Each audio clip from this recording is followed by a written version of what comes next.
अगले 24 घंटे में क्या देश में कुछ बड़ा होने वाला है? आखिर 5 अगस्त के लिए सरकार क्या कोई बड़ा ऐसा बिल लेकर आने वाली है या फिर कोई बड़ा ऐसा फैसला कर सकती है जिसको लेकर अभी से तैयारियां शुरू कर दी गई हैं? दोस्तों, वो बीजेपी जो एनडीए का नाम भी नहीं लेती, अचानक से अगर प्रधानमंत्री उस एनडीए संसदीय दल की बैठक में शामिल होने लगे, एनडीए की बैठक बुलाई जाए, तो ये अपने आप में कई सरगर्मियों को न केवल एक बार फिर से जन्म देती है बल्कि इस ओर इशारा करती है कि क्या 5 अगस्त को यानी कि अगले 24 घंटे में यानी कि मंगलवार को कुछ ऐसा होने वाला है जिसके बारे में अभी तक बस कहा जा रहा था। दोस्तों, मेरी कोशिश रहती है कि सबसे पहले हर राजनीतिक हलचल आपके सामने रखूं और कल सबसे पहले मैंने आपको एक खबर दिखाई थी। अचानक खबर आई थी कि मोदी राष्ट्रपति से मिलने चले गए, फिर अचानक रात को खबर आ गई कि अमित शाह मोदी के बाद राष्ट्रपति से मिलने चले गए। इन मुलाकातों के पीछे के सियासी मायने क्या निकल कर आ रहे हैं राजनीतिक गलियारों से, वो भी मैंने सबसे पहले आज सुबह आपके सामने रखा। लेकिन अब एक और जानकारी सबसे पहले आपके सामने मैं अपने प्लेटफॉर्म में रख रही हूं दोस्तों, कि प्रधानमंत्री नरेंद्र मोदी कल एनडीए पार्लियामेंट्री बोर्ड की मीटिंग में शामिल होंगे। एनडीए संसदीय दल की बैठक बुलाई गई है। इस वक्त की बहुत अहम जानकारी मैं आपको दे रही हूं दोस्तों। आपको कहीं भी ये जानकारी किसी भी यूट्यूब चैनल में नहीं दिखाई देगी, क्योंकि सबसे पहले मेरी कोशिश होती है हर खबर आपके सामने रखूं, और ये जो जानकारी निकली है बस अभी अभी आई है, इसीलिए मुझे लगा सबसे पहले आपके सामने रखा जाए। तो अचानक एनडीए पार्लियामेंट्री पार्टी की मीटिंग क्यों बुलाई गई है? दोस्तों, एनडीए संसदीय दल की जो बैठक हुई थी सबसे पहले तब हुई थी जब मोदी पीएम उनको बनना था, बीजेपी बहुमत के आंकड़े से दूर हो गई थी और उनको अपने सहयोगियों पर निर्भर रहना था, चंद्रबाबू नायडू और नीतीश कुमार। याद होगा आपको दोस्तों, तब से लेकर अब तक कहने वाले बस कहते रहे कि बीजेपी अपने संसदीय दल की बैठक क्यों नहीं बुला रहा, केवल एनडीए की पार्लियामेंट्री मीटिंग बुलाकर उसमें मोदी को नेता चुन लिया गया। हालांकि उसके बाद भी एक दो बार मीटिंग्स हुई जिसमें नीतीश कुमार नहीं आए तो बहुत से लोगों की त्योरियां चढ़ी, लेकिन अचानक से खबर आ गई दोस्तों कि अब कल मोदी एनडीए पार्लियामेंट्री पार्टी की मीटिंग में शामिल होने वाले हैं। अब इसमें नीतीश कुमार आएंगे कि नहीं आएंगे, चंद्रबाबू नायडू आएंगे कि नहीं आएंगे, इट्स टू अर्ली टू से, लेकिन हाँ, ये बैठक बुलाई गई है और मोदी इसमें शामिल होंगे, ये अपने आप में बहुत सी चीजों की ओर इशारा कर रहा है। क्यों? क्योंकि कल 5 अगस्त है। आप कहेंगे कुमकुम क्या है 5 अगस्त में खास? 5 अगस्त में ऐसी क्या अनोखी बात है जिसको लेकर इतनी सरगर्मियां हो रही हैं और बाकायदा इतनी इंपॉर्टेंट मीटिंग बुला ली गई? दोस्तों, ये जो 5 अगस्त है ना, इसका इस सरकार से बड़ा पुराना और गहरा नाता है। जैसे मैं आपको बताती हूँ, 2019 में 5 अगस्त को ही संसद से जम्मू कश्मीर से मोदी सरकार ने संसद में यह ऐलान किया था कि वो अनुच्छेद 370 को खत्म कर जो राज्य का जो दर्जा है जम्मू कश्मीर से लेती है, और जम्मू कश्मीर से जो लद्दाख का एरिया है वो अलग कर दिया गया और उसको यूटी बना दिया गया। तब भी ऐसी सिक्रेसी रखी गई थी, याद होगा आपको।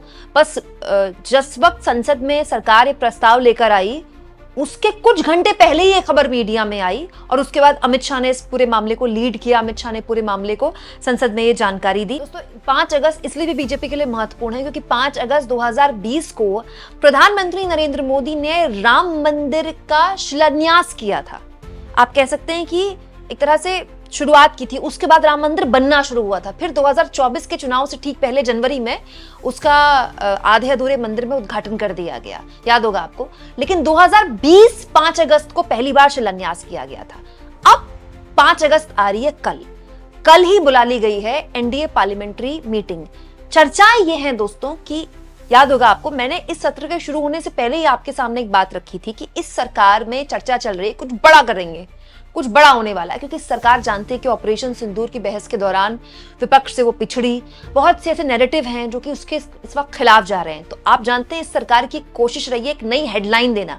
ऐसी छन छन कर जानकारियां आ रही हैं, हो सकता है सरकार यूसीसी की तरफ एक कदम आगे बढ़ जाए। Uniform civil code, uniform civil code कोई नया नारा नहीं है, ना ही कोई नई बात है जो बीजेपी करेगी। बीजेपी अपने मैनिफेस्टो में, अपने घोषणा पत्र में दशकों से यूनिफॉर्म सिविल कोड, कश्मीर से धारा 370 हटाना, राम मंदिर, इन चीजों को हमेशा ऐड ऑन करती रही है। वाजपेयी के जमाने में ये चीजें पीछे होती गई, लेकिन ये बीजेपी के एजेंडे में शामिल रही है। आरएसएस का कोर एजेंडा रहा है ये।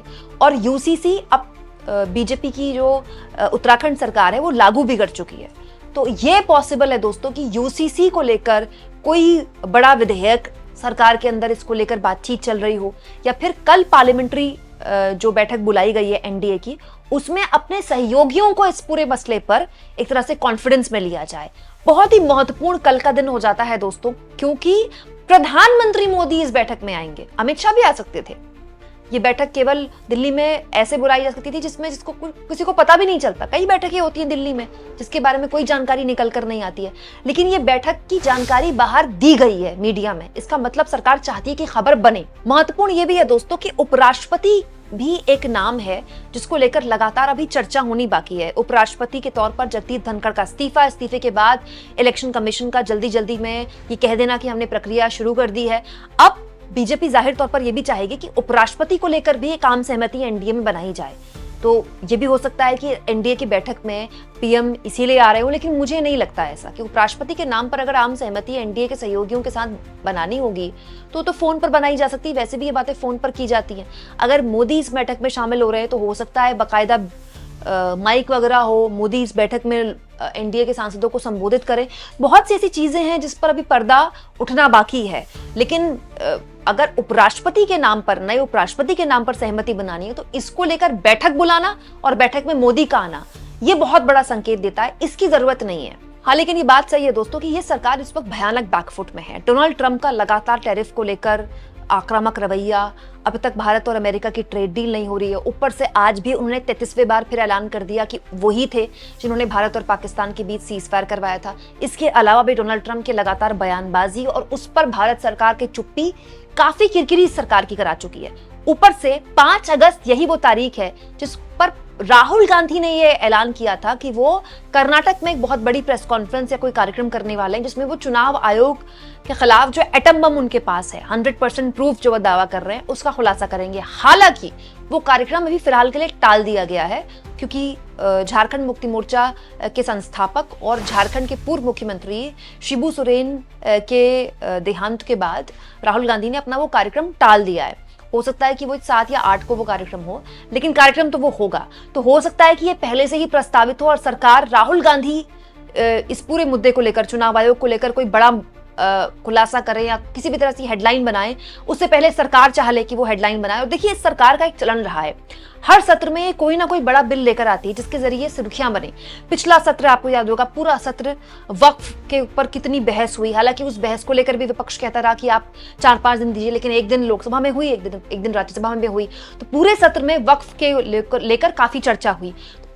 इससे पूर्व में भी इस तीसरी बार मोदी के पीएम बनने के बाद हर लोकसभा सत्र में विपक्ष के पास एक मौका होता है और उसको काउंटर करने के लिए सत्ता पक्ष के पास भी एक मौका होता है। अब देखना दिलचस्प होगा दोस्तों कि मोदी का राष्ट्रपति से मिलना, फिर अमित शाह का राष्ट्रपति से मिलना और फिर मोदी का एनडीए की बैठक में शामिल होना और ये खबर मीडिया में लीक करना, ये किससे और इशारा करता है? कमेंट बॉक्स में आप लिख सकते हैं दोस्तों, आपको क्या लगता है इस बारे में। और जितना हो सके चैनल को शेयर भी करें, सब्सक्राइब भी करें और थैंक्स और ज्वाइन, ये 2 ऑप्शन है जिसके जरिए अगर आप चाहें तो आर्थिक तौर पर भी चैनल के हाथ मजबूत कर सकते हैं।